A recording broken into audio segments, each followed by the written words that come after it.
Chances are, in the 1820s, none of the settlers in the tiny frontier outpost of Standing Peachtree considered it to be the future site of a thriving town. But the year 1837 witnessed a different stake in the settlement's future, literally, when civil engineer Stephen Long drove a stake in the ground to mark the terminus of the Western and Atlantic Railroad. That spot also marked the center of a settlement called Terminus, which extended in a 1-mile radius from the stake. 5 years later, it was moved near the old Georgia Railroad freight depot. So, in 1842, this zero milepost, as it was called, marked its place in history as the oldest man-made landmark in Atlanta.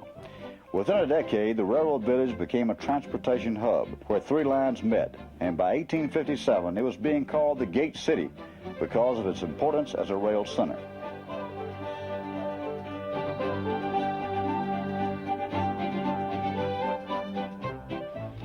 I'm Lewis Grizzard, and one of my favorite topics of conversation happens to be railroads, especially old ones, steam locomotives like old 750 here, which made its maiden run in 1910.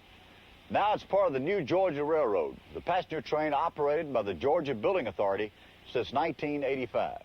Atlanta was born a railroad town, so for me, nothing could be a more fitting symbol of the importance of preserving its unique heritage than the new Georgia Railroad. With the help of the Atlanta chapter of the National Railway Historical Society and the Georgia Building Authority, the railroad gives us a chance to relive the glorious days when locomotives like this one moved the city into a new era of prosperity.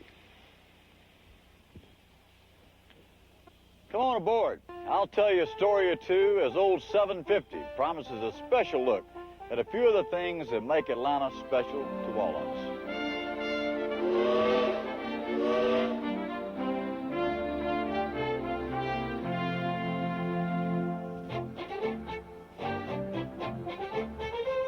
As we pull out of the station, you can see the Georgia Railroad Freight Depot, completed in April of 1869, making it one of the oldest buildings in downtown Atlanta.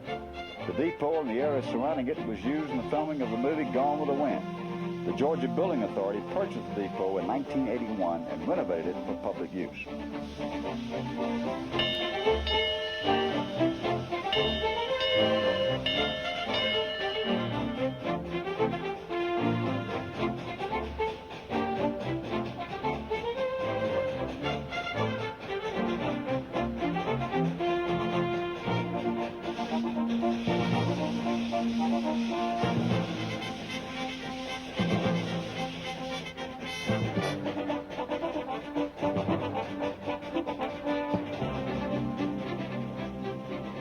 Behind the arched brick wall, there's the famous Oakland Cemetery, opened in 1850 as a combined park and burial ground. Oakland has probably the finest concentration of Victorian monumental art you'll see anywhere, and also a concentration of some of Atlanta's most illustrious citizens, such as author Margaret Mitchell and golfer Bobby Jones. 3 players in the infamous Andrews Railroad raid are also buried here. Why don't you tell them that story, Lewis? I think I will. Well, back in 1862, when things weren't going too well for the South, James Andrews led a raiding party of federal spies on the W&A Railroad. He was hoping to sever the supply artery between Atlanta and Chattanooga.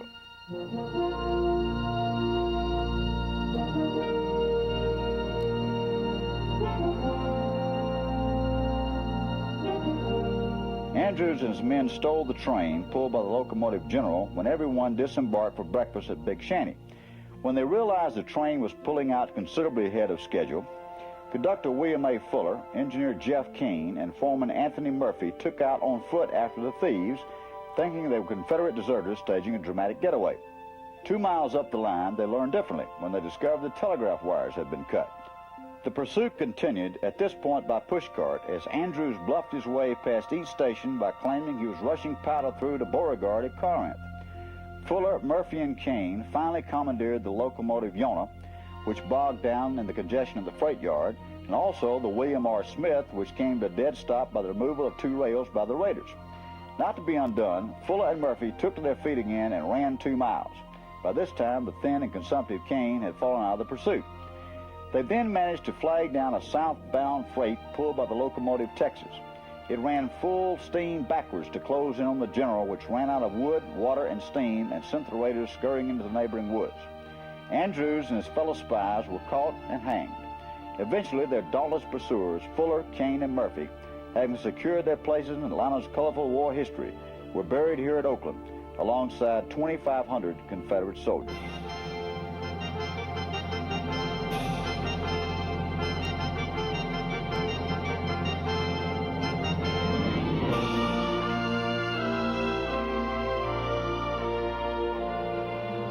The Texas has been renovated and is on display at the Cyclorama at Grant Park, and the General can be seen at the Big Shanty Museum in Kennesaw.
One thing that makes Atlanta a great city to live in is the variety of neighborhoods to be found here.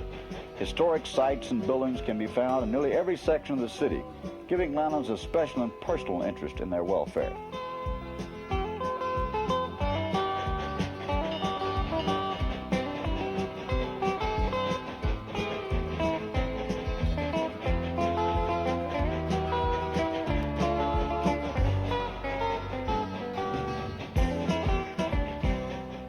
There's the old Edgewood Avenue Public School in the Reynoldsville section of Atlanta, where Coca-Cola President Robert W. Woodruff received his grammar school education.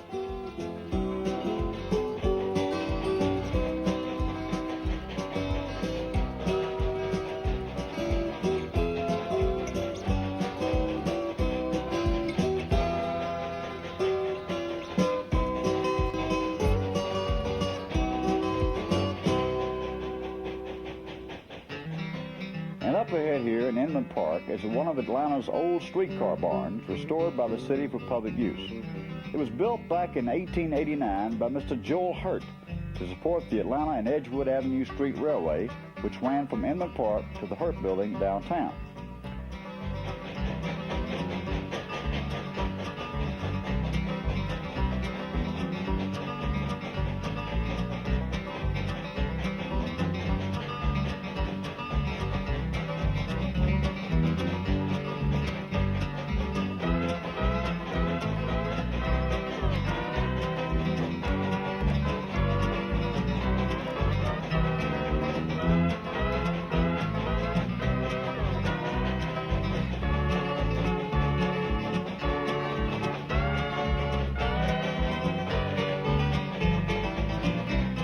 Lawwater, the old Canada estate where the presidency of Emory University resides.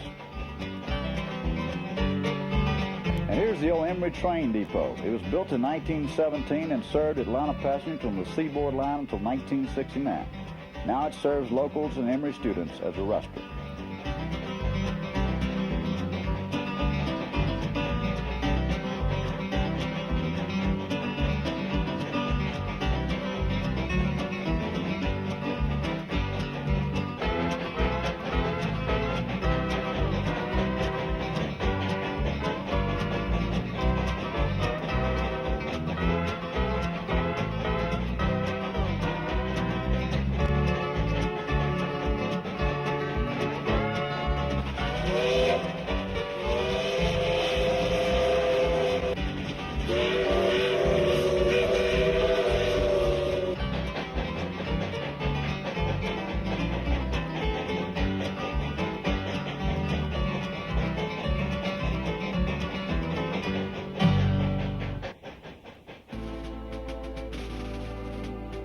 Collier Hills in North Atlanta, where the Battle of Peachtree Creek was fought in 1864. During the war between the states, converging railroads made Atlanta a key supply center with no counterpart in any rebel state. No wonder Ulysses S. Grant and William T. Sherman set out to capture it at any cost. Pounded for weeks by federal artillery here at Peachtree Creek, Atlanta was surrendered on September 2nd, 1864 by Mayor James Calhoun.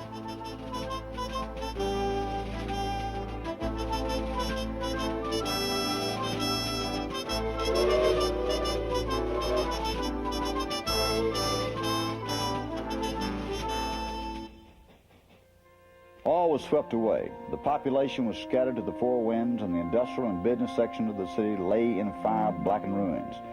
The seeds from which Atlanta had grown, its railroads, had been subjected to the most thorough plan of destruction ever visited on a transportation system.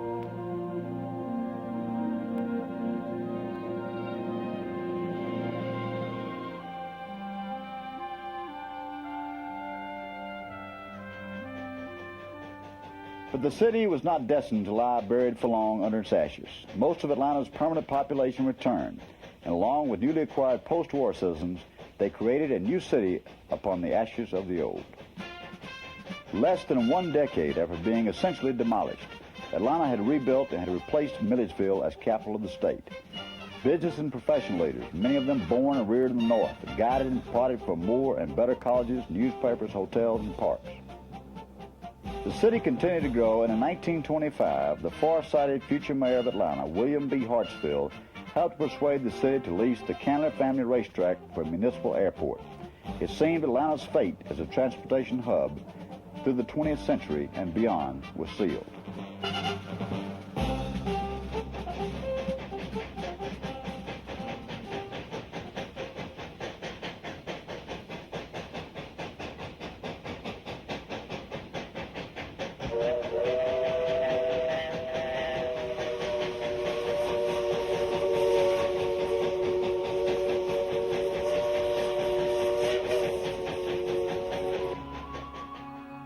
This is the Pullman Yard, where the locomotives, cars, and equipment of the new Georgia Railroad are carefully renovated and maintained. And this is Engine 290, built in 1926, and which for decades pulled the famous Southern Crescent from Atlanta to Montgomery. 290's been retired now for 34 years, but because of widespread interest in her fate, I'm happy to say she'll soon be rolling down the tracks again, fully restored to her past glory. Fortunately, the same spirit that rebuilt our city after the Civil War prevails today. Atlanta's citizens and business leaders know that a vision toward the future must include an appreciation of the past. Through careful preservation of our historic sites, buildings, and tools of progress like 290 here, we help ensure that future generations embody the spirit of progress we need to carry us into the next century as a truly great American city.